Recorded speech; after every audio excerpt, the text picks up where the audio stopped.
కిలోమీటర్ల నిడివి గల రహదారిని బీటీ రోడ్డు రహదారిని పూర్తి చేయడం జరిగింది.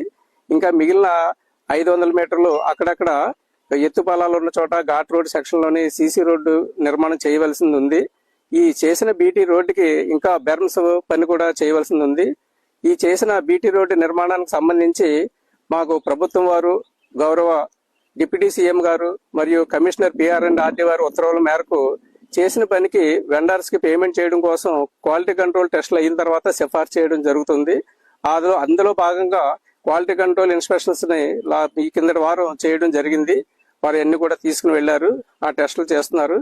ఈ మధ్యలో ఈ క్వాలిటీ కంట్రోల్ కోసం తీసినటువంటి ఈ టెస్టింగ్ పిట్స్ కి సంబంధించి ఇవి వచ్చిన 4 రోజుల గడువులో బయట వారు వచ్చి ఫిలప్ చేసినటువంటి రీఫిల్లింగ్ చేసినటువంటి గుంతల్లో ఉన్నటువంటి మెటీరియల్ చేతి వేళ్లతోటి కర్రముక్కలతోటి తీసి నాసిరకంగా రహదారి పని జరుగుతుందని చెప్పి అభియోగాలతోటి వీడియో వైరల్ చేసి ఉన్నారు. జగన్మోహన్ రెడ్డిని ఈడ్చితంతే గానీ ఆడ వెనకాల ఉన్న అనుచరులు మొత్తాన్ని సిగ్గొచ్చుద్ది.